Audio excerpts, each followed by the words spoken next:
परमपूज्य आई श्री कलावती देवी यांचे चरित्र षष्ठोल्लास। इसवी सन 1953 साली एके दिवशी रात्री 10 वाजता कुलकर्णी या आडनावाचे एक जोडपे आईंच्याकडे आले आणि मुलाकडे बोट करून, हा आमचा एकुलता एक मुलगा, याला सध्या 20वे वर्ष चालू आहे. हा खायला दिले तर का दिले आणि खायला दिले नाही तर का दिले नाही? कोणी याच्याकडे पाहिले की का पाहिले आणि पाहिले नाही तर का पाहत नाही? कोणी हसले तर का हसले आणि कोणी हसले नाही तर का हसले नाही? असे काही ना काही कारण पुढे करून गळा काढून रडत असतो. ही खोड याला लहानपणापासूनच आहे. त्यावर औषधोपचार, मंत्रतंत्र इत्यादीसाठी आम्ही पुष्कळ पैसा खर्च केला, तरी काही फरक झालेला नाही. कॉलेजला जातो म्हणून मधून चुकवितो, त्यामुळे 2-3 वर्षे त्याची फुकट गेली. करिता तुमच्या चरणी याला वाहण्यासाठी आता आम्ही आलो आहोत. यापुढे आमचा याच्यावर काही हक्क नाही, असे त्या जोडप्याने सांगितले. तेव्हा मला मुंबईचे बोलावणे आले आहे, म्हणून मी 4 दिवसांनी मुंबईला जाणार आहे. तेथून परत आल्यावर तुम्हाला कळवीन, असे आईने सांगितले. तरी पण ते जोडपे मुलाला सोडून घरी निघून गेले. त्या मुलाचे नाव मल्हार. त्यावेळी श्रीहरी मंदिरात आलेल्या मंडळींचे जेवणखाण सर्व काही आई स्वतः अंगमेहनतीने करीत असत. तरी मल्हारकरिता स्वयंपाक करण्याचे काम आईंच्यावर पडू नये म्हणून त्याची मातोश्री रोज त्याच्यासाठी डबा घेऊन येत असे. पण तो त्या डब्याला शिवत नसे. तुम्ही करून वाढले तरच मी जेवणार म्हणून आईंच्याकडे हट्ट धरून बसे. त्यामुळे त्याच्यासाठी दोन्ही वेळेला कॉफी, फराळ व स्वयंपाक स्वतः आईच करून वाढीत असत. आंघोळीला बादलीत पाणीसुद्धा काढून द्यावयाच्या. रडायला संधी मिळू नये म्हणून आई त्याला फार फार जपत असत. तरी देखील काही ना काही निमित्त काढून तो दिवसातून 7-8 वेळा तरी रडायचा. तो कोणालाही चटकन तोडून बोले, त्यामुळे सारख्या त्याच्या तक्रारी आईंच्याकडे यावयाच्या. त्याचे पण निरसन आईनाच करावे लागे. आपण आपल्या एखाद्या लहान मुलाची देखील समजूत घालू शकत नाही, पण आईंचे त्या मुलाला सांभाळणे पाहिले तर आश्चर्य करण्यासारखेच होते. यावेळी त्याची बायको बाळंतपणाला परगावी गेली होती. तिला याबद्दल काहीच माहीत नव्हते. पुढे 3 महिन्याने जेव्हा ती घरी आली तेव्हा तिच्या सासूने, तुझ्या नवऱ्याला सुधारण्यासाठी श्रीहरी मंदिरातील आईने ठेवून घेतले आहे. तुला तेथे जाण्याची त्यांनी मनाई केली आहे. आईने बोलावल्याशिवाय तू तेथे जावयाचे नाही, असे स्वतःच्या मतानेच सांगितले. इतकेच नव्हे तर जे भेटतील त्यांना, माझ्या मुलाला श्रीहरी मंदिरातील आईने ठेवून घेतले आहे आणि बायकोला तिथे जाण्याची बंदी केली आहे, असे सांगत फिरू लागली. त्यामुळे सहजच मल्हारच्या बायकोच्या मनात विकल्प आला. रोज ती आपल्या बंगल्याच्या गेटाबाहेर उभी राही आणि श्रीहरी मंदिरात जाणाऱ्या येणाऱ्या बायकांजवळ, आईने माझ्या नवऱ्याला ठेवून घेतले आणि तेथे जाण्याची मला बंदी केली आहे, असे रडत सांगे. त्यामुळे झाले काय तर जिकडे तिकडे बायका आपापसात त्या गोष्टीबद्दल कुजबुजू लागल्या.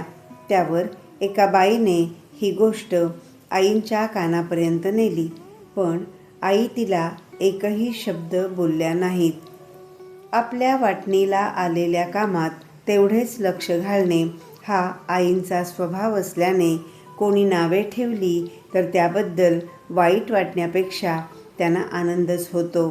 त्यामुळे मल्हारच्या आईचा खोटेपणा सहजच झाकला गेला. मल्हारची शक्यतो लवकर सुधारणा व्हावी या उद्देशाने आई पहाटे 5 वाजता उठून त्याला भजन शिकवायच्या. दुपारच्या वेळी त्याच्याकडून पत्रे लिहवून घ्यावयाची. कधी लिहिता लिहिता तो फाडून टाकी. कधी 2 ओळी लिहिल्या की उठून श्रीहरी मंदिराच्या आवारातील झाडाच्या आड जाऊन रडत उभा राही. आलेली पत्रे वाचण्यास द्यावयाची. तो कधी वाचित असे तर कधी फेकून देई. रात्री झोपण्यापूर्वी एकेका अभंगाचा अर्थ त्याला सांगावयाचा आणि आपण सांगितलेला अर्थ त्याच्याकडून वदवून घ्यावयाचा असे करीत असत. तो मुलगा स्वभावाने अतिशय उर्मट होता. तो आईना सारखे उलट उत्तर देई. सांगितलेली कोणतीही गोष्ट तो अंमलात आणीत नसे. एखादी गोष्ट त्याच्याकडून करवून घ्यावयाची तर तो आईना पुरे करून सोडी. 5व्या महिन्यानंतर त्याच्यामध्ये हळूहळू सुधारणा दिसू लागली. तो उत्तम भजन म्हणू लागला. इतकेच नव्हे तर अभंगाचा अर्थ पण छान सांगू लागला. 6 महिन्यानंतर त्याची रडण्याची तक्रार दूर झाली. त्यानंतर त्यास त्याच्या घरी पाठविण्यात आले. 6 महिनेपर्यंत आईना त्याच्यासाठी कितीतरी त्रास सोसावा लागला. तरी अद्याप तिळमात्रही त्यांनी त्याची वाच्यता केलेली आढळून आली नाही. घरी गेल्यावरही मधून मल्हार भजनाला येत असे. त्याचप्रमाणे कॉलेजला पण मधून जात असे.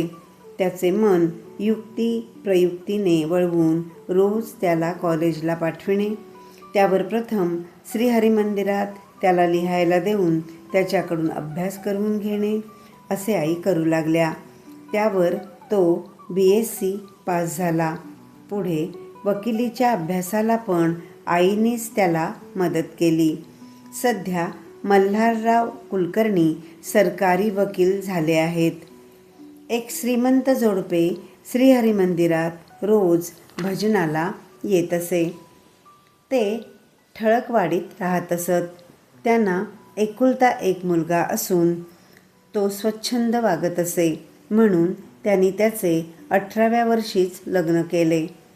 ते श्रीमंत 4 तासाच्या वाटेवर असलेल्या खेड्यात शेती करीत असत. सुनेला बाळंतपणाला माहेरी पाठवावे असे बाईचे मत आणि बाळंतपण आपल्या घरीच करावे असे यजमानांचे मत पडल्यामुळे त्याबद्दल घरात सारखा वादविवाद होऊ लागला. बाई मोठी हुशार होती. आपली इच्छा पुरवून घेण्यासाठी शेवटी तिने सुनेचे बाळंतपण इथे कराल तर ती जगणार नाही असे श्री हरिमंदिरातील आईने सांगितले आहे म्हणून यजमानांना सांगितले. त्यावर तिला माहेरी पाठविण्यात आले. मुलाला काहीतरी निमित्त पुढे करून जरूर नसताही आजोळी पाठवून दिले आणि यजमान शेताकडे जाताच घरातील गहू, जोंधळे, तीळ, शेंगदाणे, मसूर, मिरच्या, वाटाणे इत्यादी सर्व विकून पैसा केला. पुढे यजमान घरी आले. त्यांनी घरातील धान्याविषयी जेव्हा चौकशी केली तेव्हा श्रीहरी मंदिरात उत्सव होणार आहे. परगावची पुष्कळशी मंडळी येणार आहेत म्हणून मी सर्व धान्य श्रीहरी मंदिरात देऊन टाकले असे तिने सांगितले. दुसरे दिवशी सकाळी आंघोळ करून श्रीहरी मंदिरात प्रार्थनेला जाण्यास यजमान निघाले. तेव्हा त्यांनी जर आईना विचारले तर आपले बिंग बाहेर पडेल म्हणून तिने त्यांना जाण्याची बंदी केली. यापुढे मीही जाणार नाही. तुम्ही पण श्रीहरी मंदिरात जावयाचे नाही असे तिने यजमानांना सांगितले. त्यांनी कारण विचारताच ती बाई म्हणाली, आईंचे वर्तन चांगले नाही हे गेल्या आठवड्यात मला समजले म्हणून तेव्हापासून मी तेथे जात नाही. उद्यापासून ही गोष्ट तुमच्या ओळखीच्या पुरुषांना सांगून त्यांचे तेथे जाणे तुम्ही बंद करा आणि माझ्या ओळखीच्या बायकांना मी बंद करते. बायकोने सांगितलेली गोष्ट त्या श्रीमंताने लगेच अंमलात आणली. पुढे त्या बाईला बायका विचारू लागल्या, काय हो, अलीकडे तुम्ही श्रीहरी मंदिरात काय येत नाही? तेव्हा ती श्रीमंत बाई म्हणाली, अहो, त्या वरवर भजन करतात पण त्यांचे वर्तन बरोबर नाही हे मला अलीकडे समजले. तेव्हापासून मी जाणे बंद केले आहे. तुम्ही पण आज जाऊ नका. याप्रमाणे ती ज्यांना त्यांना सांगू लागल्यामुळे थोडक्याच दिवसात ही गोष्ट गावभर पसरली. भजनाला येणाऱ्या लोकांची संख्या पण बरीचशी कमी झाली. हे कळताच आपण हातात घेतलेले काम यशस्वी झाले याबद्दल त्या उभयतांना अत्यंत आनंद झाला. काही दिवसानंतर एका बाईने ही गोष्ट आईंच्यापर्यंत आणली. आई म्हणाल्या, तुम्ही सांगितलेली गोष्ट ऐकून मला फार फार आनंद झाला. लोकांनी निंदा केली तर आम्हाला वाईट वाटते, पण तुम्हाला आनंद कसा होतो? असे त्या बाईने विचारले. निंदेपासून भला मोठा फायदा आहे हे तुम्हाला माहीत नाही, म्हणून वाईट वाटले. अशा गोष्टी वरचेवर घडल्या पाहिजेत. का तर तुम्ही सर्व लोक नेहमी माझी स्तुती करता, तेव्हा माझे पुण्य तुमच्याजवळ जाते आणि तुमचे पाप माझ्याजवळ साठते. तेव्हा लोकांकडून निंदा घडल्याशिवाय या पापाचे निरसन होत नाही. म्हणून मुद्दाम देव अशा घटना घडवून आणतो, असे आईने उत्तर दिले. आश्चर्याची गोष्ट ही की पुढे थोडक्याच दिवसात बंद झालेल्या लोकांपेक्षा चौपटीने लोक जमू लागले. तुळसाबाईला आत्महत्येच्या विचारापासून परावृत्त करून आईने आपल्याकडे थारा दिल्याबद्दल त्या रागाने तिच्या बंधूने एके दिवशी बादलीतून पायखान्यातील घाण भरून आणून ती मध्यरात्रीच्या सुमारास आईंच्या आश्रमाच्या दरवाजांना लावली. पण दुसरे दिवशी सकाळी काहीच गाजावाजा न करता भंग्याला बोलावून आईने त्याच्याकरवी ती घाण धुवून काढविली. याप्रमाणे एक दिवसाआड असे 3 वेळा लावण्यात आले. चौथ्या खेपेस त्यात सिमेंट घालून ते दरवाजांना फासले. तरी त्या दिवशी आई भंग्याला बोलावीत आणि दरवाजे स्वच्छ करवून घेत. परंतु ही गोष्ट त्यांनी कोणापुढेही सांगितली नाही. दुसऱ्या दिवशी एक गृहस्थ आईंच्याकडे आला आणि मी पोलीस जमादार आहे. हुबळीच्या मठात उत्सवसमयी मी बंदोबस्तासाठी जात असतो. सध्या माझी येथे बदली झाली आहे. तुम्हाला मी मठात पाहिले होते. येथे तुम्ही नवीन आला आहात ना, तेव्हा लोकांपासून जर तुम्हाला काही त्रास होत असेल तर मला कळवा, असे म्हणाला. आईने बरे असे म्हणून त्या गृहस्थाला पाठवून दिले. पण आश्चर्याची गोष्ट अशी की त्या दिवसापासून दरवाजाला घाण लावण्याचे आपसुकच बंद झाले. वरील गोष्ट तुळसाबाईंकडून कुलकर्णी आजींना समजताच त्या म्हणाल्या, हा जो छळ चालला आहे तो दुसऱ्या कोणाकडून नसून तुझ्या भावाकडून चालला आहे. या दुष्कर्म्याचे फळ आज ना उद्या त्याला भोगावे लागेल. त्यावर तुळसाबाई आईंना म्हणाल्या, माझ्यामुळेच हा सर्व छळ चाललेला आहे हे मला समजले. तेव्हा मला तुम्ही पुण्याच्या सेवा सदनात पाठवून द्या.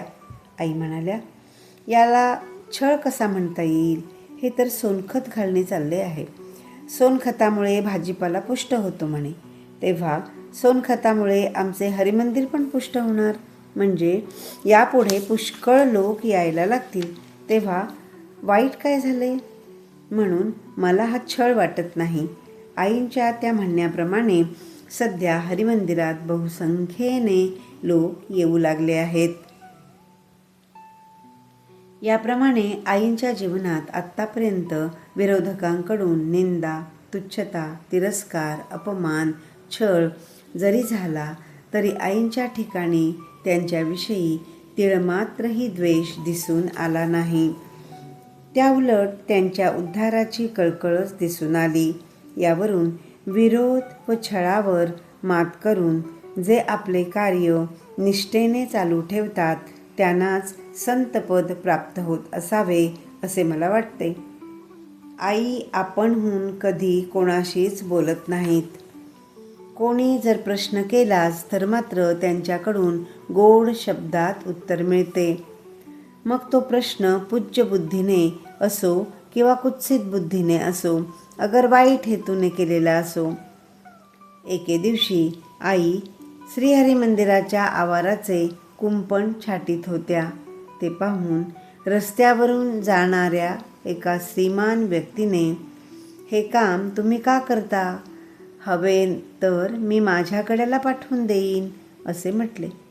तेव्हा एखाद्या दिवशी जरूर पडली आणि कोणी माणूस जर कामाला नाही तर अडचण पडू नये म्हणून मी मुद्दाम सवय करीत आहे, असे आईने त्यांना सांगितले. दुसरे खेपेस आई भिंतीला रंग लावू लागल्या असता वरीलप्रमाणेच दुसऱ्या एका गृहस्थाने त्यांना प्रश्न केला.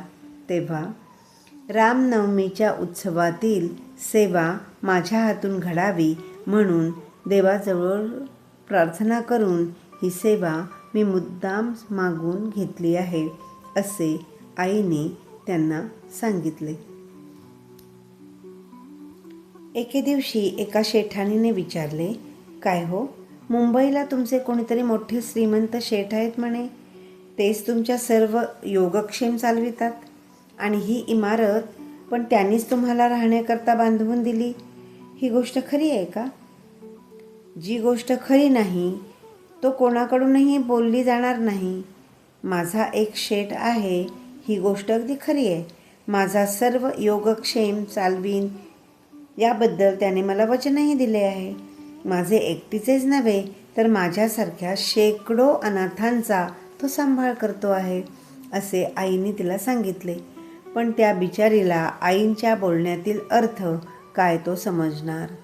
लगेच ती बरोबरीच्या बाईला उद्देशून, काय बाई निर्लज्ज आहे, स्वतःच्या तोंडानेच तिने आपले सर्व काही कबूल केले, असे बोलली. ते तिचे बोलणे ऐकून आईंना राग येण्यापेक्षा उलट हसायलाच आले. एके दिवशी ताईंनी आईंना विचारले, तुम्ही भक्तीच्या मळ्यात काम केले वाटते. आईने प्रश्न केला, कोण म्हणते? ताई म्हणाल्या, कोणी कशाला सांगायला पाहिजे, मीच प्रत्यक्ष पाहिले आहे. आई म्हणाल्या, प्रत्यक्षच तुम्ही पाहिले म्हणता तेव्हा मी काम केले नाही असे कसे मला सांगता येईल? ताई म्हणाल्या, एका ठिकाणी तुम्ही जप करीत बसला होता, दुसऱ्या ठिकाणी वारकऱ्यांच्या मेळ्यात एकतारी घेऊन पांडुरंग पांडुरंग म्हणत नाचून भजन करीत होता, होय की नाही? आई म्हणाल्या, तुमचे म्हणणे अगदी बरोबर. 10,000 रुपये देतो, एवढे काम करा, असे डायरेक्टर म्हणाला. दोन्ही कामे मला साधण्यासारखी आहेत. 2 तासाच्या कामाला जर एवढे रुपये मिळतात तर होकार देणे बरे, असे मला वाटले. वास्तविक त्या भक्तीच्या मळ्यात अमीर कर्नाटकी हिने काम केले होते. असे असूनही आपण काम केल्याचे कबूल करून आईने ताईंचे समाधान केले. एका बाईने आईंना विचारले, तुम्ही मुसलमानाशी लग्न लावले म्हणे, हे खरे का? आई म्हणाल्या, लग्न लावलेली गोष्ट अगदी सत्य आहे, पण जात कोणती हे मात्र अजून मला ओळखता आले नाही. एक बाई म्हणाली, तुम्हाला 2 मुले आहेत असे ऐकले, खरं का? आई म्हणाल्या, होय. तेव्हा ती बाई म्हणाली, तर मग एकाजवळ 6 महिने आणि दुसऱ्याजवळ 6 महिने राहावयाचे सोडून तुम्ही एकट्याच का राहता? मुले तुम्हाला विचारित नाहीत किंवा तुमचे व सुनांचे पटत नाही? हल्लीच्या सुधारलेल्या मुली तुमचे कडक सोवळे असणार, तेव्हा कसे पटणार? म्हातारपणात आपले माणूस जवळ नाही तर फार जड जाते. तुम्हाला पाहून मला फार वाईट वाटते. तेव्हा मी एक उपाय सांगते, तसे करा. पुण्याला विधवा बायकांसाठी एक आश्रम आहे. त्या ठिकाणी जिला मुले नाहीत किंवा मुले पाहत नाहीत अशा बायकांना ठेवून घेतात. तेव्हा आई म्हणाल्या, तुम्ही मार्ग सुचविलात हे फार बरे झाले. वेळ आलीच तर विचार करता येईल. एक बाई म्हणाली, तुमचे कशातही लक्ष दिसत नाही, तेव्हा तुमच्या मेंदूवर परिणाम झालेला दिसतो. सांगलीला एक दवाखाना आहे, तेथे काही दिवस राहून इलेक्ट्रिक शॉक घेऊन पाहत का नाही? माझ्या बहिणीला प्रेमभंग झाल्याने निमित्त मेंदूवर परिणाम झाला होता. तेथे 4 महिने ठेवल्यावर ती बरी झाली. आई म्हणाल्या, माझ्या दृष्टीने अनावश्यक मानलेल्या गोष्टींचा मला विसर पडतो. ही गोष्ट खरी आहे, पण आवश्यक मानलेल्या गोष्टींचा मला विसर पडत नाही. तथापि तुम्ही मार्ग सुचविलात हे एका अर्थी बरे केलेत.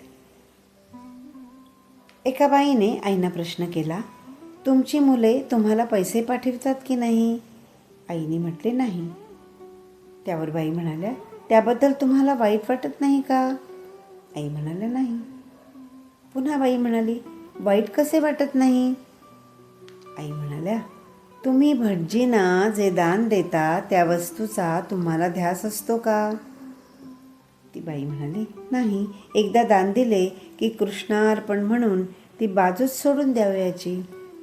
त्यावर आईने तिला उत्तर दिले, होय ना, तर मग मी पण माझी मुले सुनांना दान देऊन टाकली आहेत. त्यामुळे त्यांच्यावर माझा हक्क राहिला नाही. तेव्हा वाईट वाटण्याचे कारणच उरत नाही.